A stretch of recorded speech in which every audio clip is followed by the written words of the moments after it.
A finales del siglo XVII, un muy preocupado Pedro I llegó a la conclusión de que Rusia tal vez estaba un poco estancada en el pasado frente a sus vecinos europeos, por lo que dispuso una serie de reformas conocidas como las reformas de Pedro el Grande, con la finalidad de actualizar a Rusia en arte, cultura, infraestructura y todos aquellos aspectos que la pusieran al nivel de las potencias que Pedro quería para su país. Entre muchas otras, mi favorita, el impuesto al uso de la barba, Pedro consideró que la antigua pintura de íconos rusos no podía competir con los innovadores estilos de Holanda o Italia, países a los que viajaba constantemente, por lo que designó a una serie de artistas locales para que estudiaran en Italia, Francia, Inglaterra y los Países Bajos, a la vez que invitó a pintores a instalarse en la corte rusa, que recibió una buena cantidad de talento extranjero. Una tradición que retomaría Catalina la Grande, actualizando el estilo del barroco al rococó e inaugurando el Museo del Hermitage, una costumbre que permitió a Rusia construir una academia de pintura sumamente eficiente al mezclarla con la famosa disciplina local, perdurando hasta el siglo XIX, en que intelectuales como Nikolai Dobroliub y Nikolai Chernyshevsky comenzaron a cuestionar los temas privilegiados por la academia, que por entonces había entrado al neoclásico de la mano de Ingres. Estos escritores criticaban que el idealismo de influencia francesa se apartaba de la realidad, confundiendo al público, cuando la pintura debería demostrar la verdad de las cosas, explicarla y juzgarla, en vez de solo confirmar el poder de la clase dominante, reclamando una nueva pintura realista que pudiera practicarse sin la dirección de la academia, centrándose en representar al pueblo y los paisajes rusos, en resumen, nacionalismo pictórico.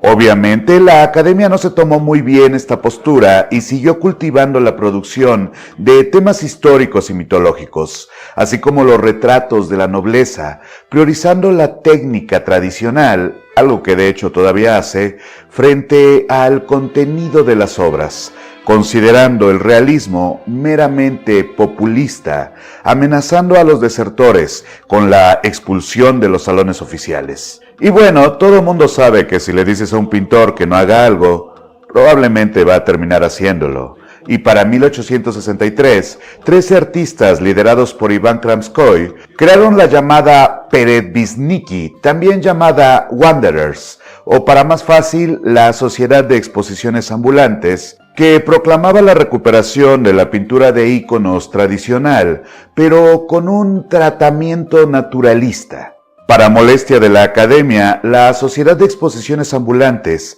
fue un rotundo éxito entre las masas, ansiosas de un nuevo arte, y aunque tal vez en la actualidad no somos capaces de ver la diferencia, las buenas personas de la Rusia de 1865 descubrieron entre estos nuevos pintores no solo técnica y acabados, sino la verdadera narrativa de la historia contemporánea. En sus 25 años de actividad, los itinerantes, como también fueron llamados, convocaron poco más de 1 millón de personas en las 15 ciudades que visitaron, produciendo unas 3,000 obras y llevando a las iglesias a adoptar el nuevo estilo para aprovechar su cercanía con la gente. Un poco humillada, la academia terminó asimilando el estilo de los ambulantes, llamándolo realismo ideológico, y contratando miembros del grupo como profesores. En este contexto es que aparece Ilya Repin, un joven pintor que se autodenominaba como el hijo de un campesino que había aprendido a pintar.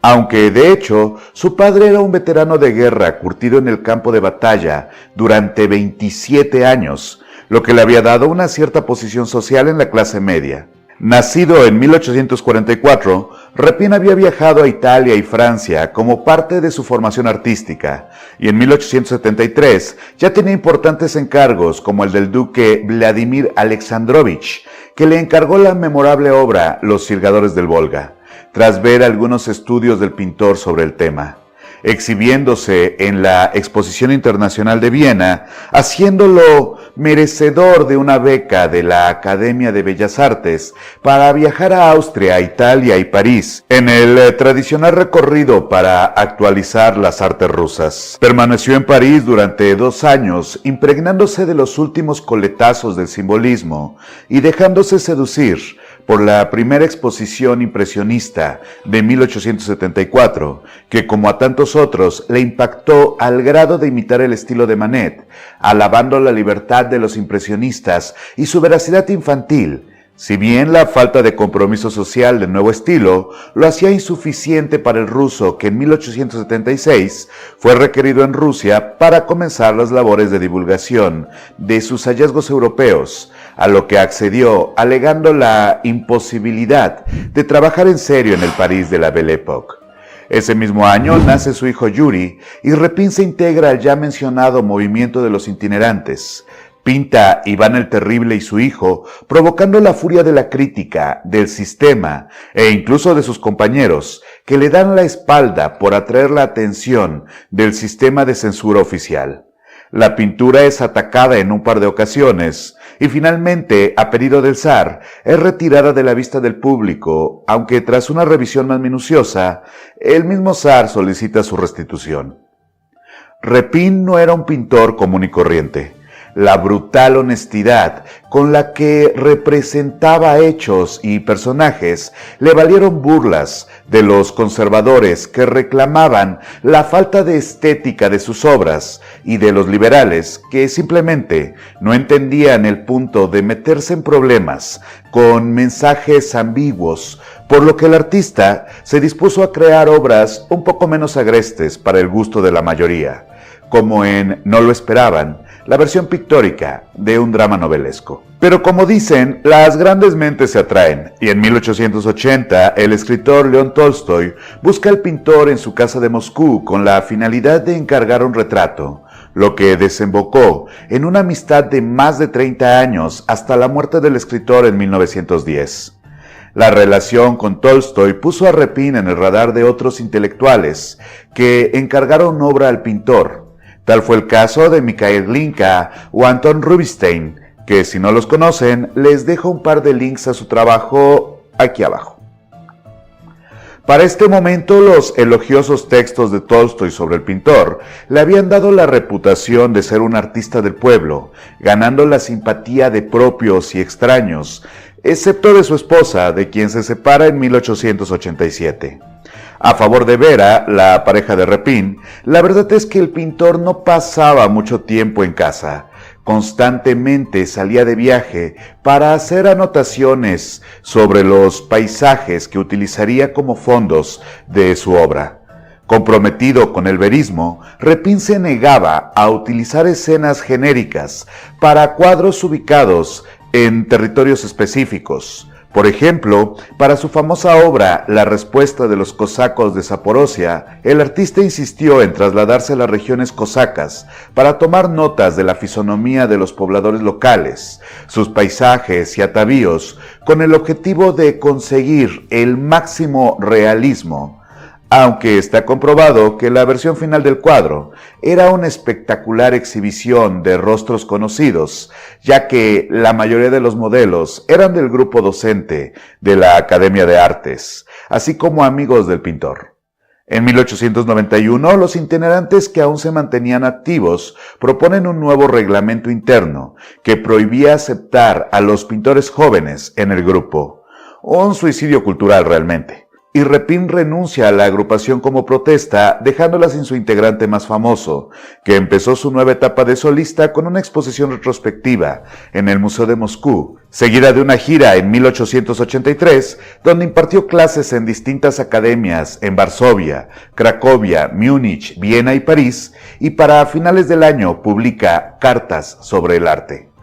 La vida de Repin, en efecto, era la de una celebridad. No solo era reconocido y respetado como pintor, sino como un intelectual preocupado por los derechos de los más desvalidos. Comienza una relación con la escritora feminista Natalia Norman y se muda al campo, a la hacienda de los Penates, en lo que actualmente es Finlandia, donde ubica su estudio permanente y muda su biblioteca para asombro de sus vecinos, ya que la estructura con una pirámide superior y los jardines cuidadosamente planeados eran por lo menos poco comunes en la zona. Sin mencionar las famosas recepciones que ofrecía a sus invitados, la crema innata de la cultura rusa. Coquetea con el expresionismo en obras como Atrás de mí, Satanás, y hace las paces con los itinerantes para su exposición número 29, ganándose la admiración de la clase política, incluyendo el que sería presidente de Rusia,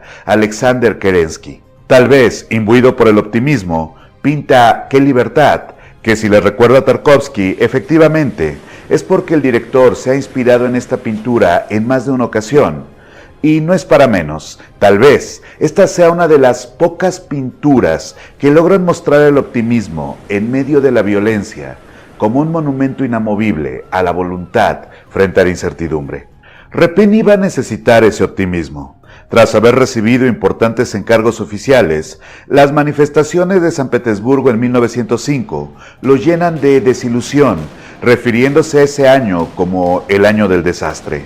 Renuncia como docente en la Escuela de Bellas Artes y pasa a ser militante del Partido Demócrata Constitucional, para quien pinta Celebración de la Nueva Constitución y otros cuadros conmemorativos. Visita la recién inaugurada exposición de Kandinsky en 1909, pero predeciblemente lo tacha de ser un corruptor de la pintura, augurando que no llegaría más allá del pantano de su propia obra. Un poco fastidiado con las nuevas tendencias y más aún con la situación política, Repin se retira a pintar cuadros fuertemente políticos en los que criticaba la posición del Estado y la represión en contra de los manifestantes, así como los abusos de los cuerpos militares, como en este cuadro. El siglo XX fue cruel para Repin. En 1914, su esposa enfermó de tuberculosis y parte en busca de tratamiento a los famosos hospitales suizos, inmortalizados por Thomas Mann en La Montaña Mágica, donde moriría ese mismo año, lejos del pintor. En 1917, los penates se independizan de Rusia y Repin se niega a volver a su país, buscando encargos en Finlandia, donde recibe la noticia de la revolución bolchevique, que critica por los métodos brutales para hacerse del poder,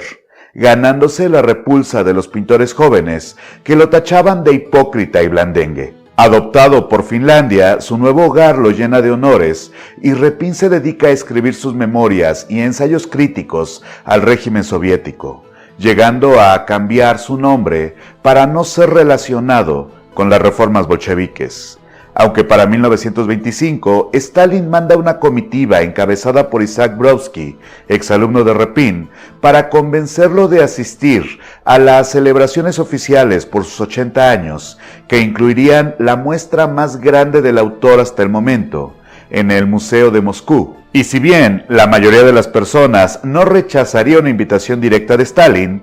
Repin simplemente declinó la oferta, aunque sí donó 3 bocetos sobre la revolución de 1905. Poco antes de su muerte termina Los cosacos de Zaporizhia bailando, pintado sobre linorio, debido a la imposibilidad de conseguir lienzo en ese momento. Un año después, en 1930, Repin muere en su casa de los Penates, en el territorio de Kuokala, que sería anexado a Rusia una década después, y renombrado, por sugerencia de Stalin, Repino, en honor al pintor que había rechazado su oferta. Actualmente, Repin es uno de esos pintores que casi todo mundo ha visto sin saberlo. A través de los años, la falta de cultura visual nos lleva a pensar su pintura como mera figuración académica o tradicional, ignorando el importante trasfondo político y cultural implícito en su obra. Algo que, definitivamente, es una falta de respeto para un pintor que se jugó el todo por el todo frente a la brutalidad de un régimen que terminó aprovechándose de su fama y su estilo. Frente a esta situación, vale la pena recordar que Repin no solo era un extraordinario pintor, sino un hombre con los ideales bien claros, expresados en su obra, que requieren una segunda y una tercera revisión para no quedarnos en la superficialidad de ese cuadro se vería bien en mi sala. Les recuerdo que pueden seguirme en Instagram y que si no se han suscrito, suscríbanse, activen la campanita, dejen un buen like y si está en sus posibilidades, un súper gracias que mucho nos ayuda en la producción de estos videos. Subo contenido cada semana y estamos en vivo martes y jueves a las 11 a.m. hora de la Ciudad de México. Manténganse extraordinarios y muy pronto nos volveremos a ver. Hasta luego a todos. Bye bye.